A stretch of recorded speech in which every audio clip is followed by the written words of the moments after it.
Hello, this is Victor and here with a new unit in depth. And now that we finalized with all the special characters from the Chaos Space Marines Codex, it's time to talk about the normal characters. And the first one, the first independent character that we have in the list is the Chaos Lord.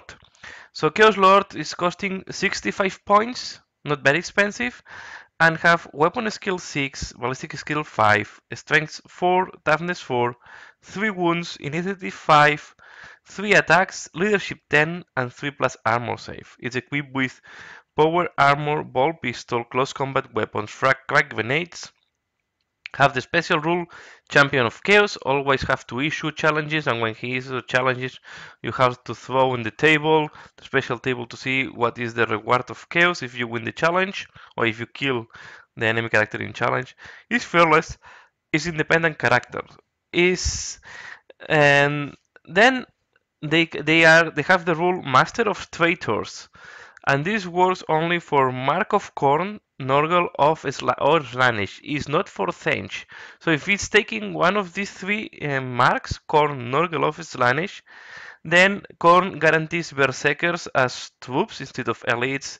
Norgal give Plague Marines as troops instead of elites, and Slaanesh transforms the Noise Marines into troops instead of elites. And then have a lot of options. So he can take options from melee weapons, ranged weapons, chaos rewards, special issue war gear, and chaos artifacts. If you want, also can be equipped with Terminator armor, and then you have to take, instead of taking from the list listed before, you have to take your weapons from the Terminator weapons, chaos rewards, special issue war gear, and or chaos artifacts. As I say, can take any of the marks, can also take mark of Thench, but the mark of Thench is not guaranteeing 1000 sons as tubes, this is guaranteed by the sorcerer. And can also take the rule Veteran of the Long War for 5 points, what is quite affordable. Uh, if we look all the special, so then let's first review on the marks, and then we will see how we equip. If you take the Mark of Corn is giving you counter rage and counter attack. So this is mainly for a character that is equipped for close combat. If you give Mark of Thench, you transform your invulnerable in +1, so it's improving your invulnerable for in 1. If you take Mark of Norgel, you increase your toughness on 1, and if you take Mark of Slaanesh, you increase your initiative. I will say if you are not planning to take any of the lead choices as troops, normally the strongest um, or the most popular mark is the Mark of Norgal. Mark of Thench is not bad if you take one of the equipment to make you having invulnerable save. I will say these are the two most powerful. The Mark of Slaanesh is not that impressive, +1 initiative can be good, and the Mark of Corn is not bad neither. But I will say the most popular is the Mark of Nurgle, because you move your character to Strength 5, what is making you more resilient and avoids that you get instant death with weapons of Strength 8. So uh, really jumping from Toughness 4 to 5 is a big jump, and there are not too many weapons with Strength 10 on the game, so it's making your lord much more resilient. Uh, there are several type of build-ups, but we have to think that this this guy is, if you want to equip, most likely is going to be for close combat. The big problem we have is close combat weapons with AP2, and there is only one weapon of AP2 that is attacking at initiative, and this is the demon weapon that requires you to have Mark of Corn. So if you want really a killing beast and take the Axe of Blind Fury, you need the Mark of Corn. If you take any other marks, the only way to have AP2 is to have a weapon that attacks at initiative 1. What is here is where you have to think if you prefer to have AP3 and attacking at initiative or AP2. So this is a big gap we find I think we have on the Chaos Lord. And this is what a big problem, and this is why most of the people prefers at the end the Demon Prince because it's have the AP2. For example, one of the most popular weapons in the past was the Black Mace, but the Black Mace have AP4, so it's not suitable and it's not recommended, I will say, for Chaos Lords. I think the Black Mace is mainly for Demon Princes because have AP4, so you prefer to use it on a Demon Prince because its AP4 goes to AP3. The Murder Sword, it's very situational because you have to issue challenges, and then you have also a lot of different rewards like the Igor blood. All these things are the small things. I don't think there is anything that really a part of the aura of the Dark Glory maybe is the only one that can be interesting that give you 5 plus invulnerable save, or you have also as a special issue war gear the Sigil of Corrosion for 25 points that give you invulnerable 4 plus. I think these are things that you most likely want to auto include, especially if you want to look for weapons of AP2. So let's make a look. So the best option I will say is the most popular build ups can be Mark of Corn with the Axe of the Blind Fury to have AP2 attacking at initiative, and then you can decide if you want to take some other additional equipment. I would always recommend to have some invulnerable save like the Sigil of Corruption or like the Aura of the Dark Glory. Uh, and on top of that, if you can also have rewards, and you can put him on a Juggernaut of Corn, so making him quite strong. So putting your character on Juggernaut of Corn is going to give plus one toughness, plus one wound, plus one attack, and it changes to cavalry. It's going to make him quite fast. And you can put him inside of another unit because it's not a monster, so can be included inside of another unit. If you take Mark of Norgel, you can think if you want to put him on a palanquin, but I will not recommend. I think that if you take Mark of Norgel, you want to take a weapon that is AP2, make use of your toughness 5, and put him the Sigil of Corruption to have 4 plus invulnerable save, make you resilient, make you to resist and to be able to hit, and put him inside of a unit of Plague Marines to give him some extra protection. I guess if you take the Chaos Lord, you want to put him inside of another unit.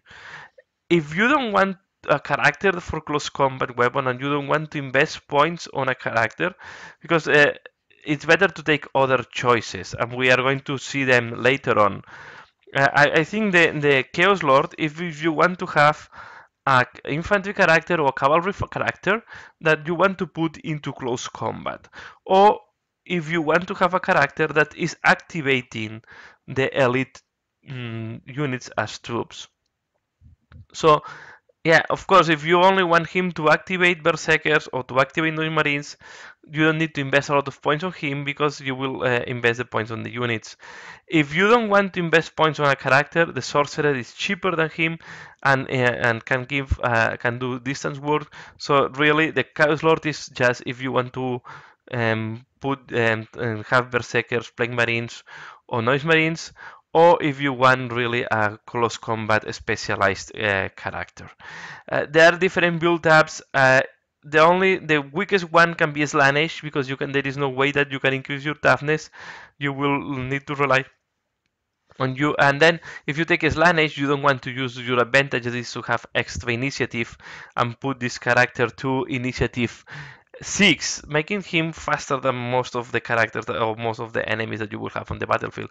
But if you go for this build up, you have to be careful. You will have the same issues that have Lucius Eternal.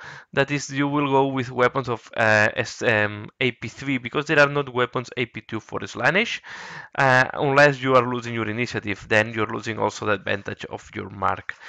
Uh, so and then yeah, the other one, if you don't need to activate any of the elite troops, I would say the Mark of Norgel is cheaper than the Juggernaut.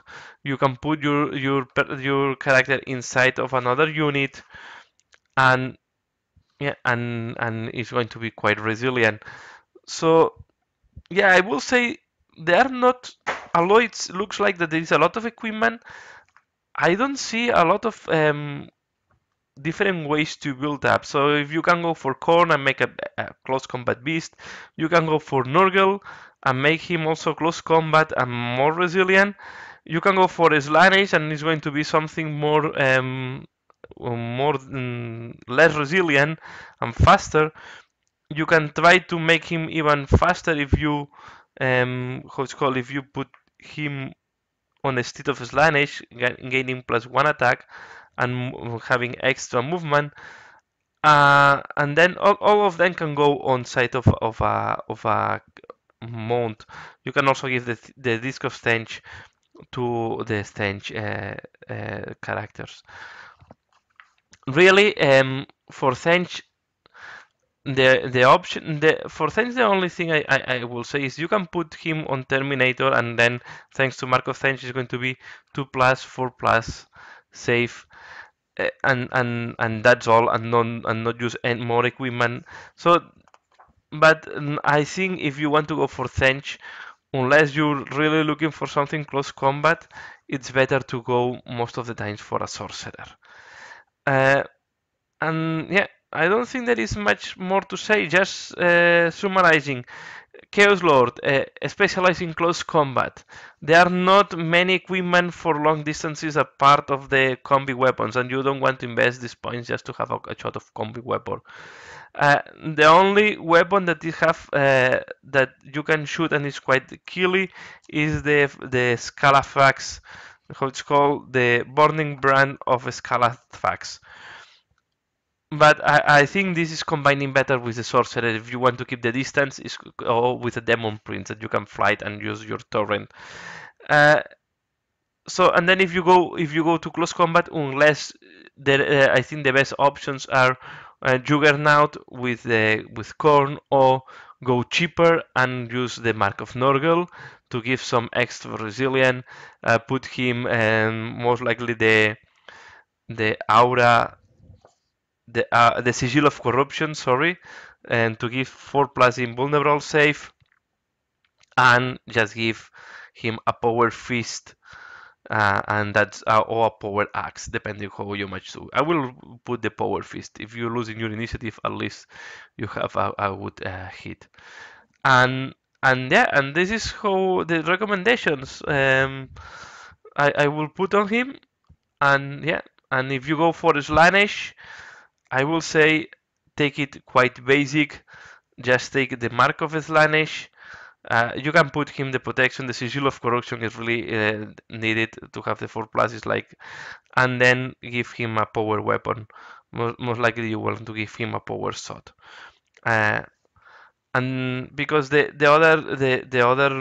murder sword, I don't think it's costing 20 points more, and it's not adding that much, so it's not worth it to spend these 20 additional points just to have the potential to kill easily an enemy character. And that's all what I want to show here. So yeah, can be it's going to be oriented to close combat, and there are not much build-ups, and the equipment is at the taste of everybody, and also depending on the background of your army, and if you want to use his abilities to make some of the lead units into troops. We are going to keep reviewing. Next is going to be the sorcerer, and then I will also do some comparisons with him. I think sorcerer is more a supportive character and gives sometimes more options than just the chaos lord. That's all for this video. Please let me know how you build up if you use the Chaos Lord, and how you use that. I know that normally in the tables we see or Demon Princes or Sorcerers. It's very difficult to see today a Chaos Lord on the table. But if you're using the Chaos Lord, let me know what mark, how you equip him, what is the equipment, what is the Chaos rewards you put on him. I'm very interested to know how you build up your Chaos Lord. Here we have my Alpha Legion Chaos Lord. So that's all. Thanks a lot for watching, and see you again later. Bye.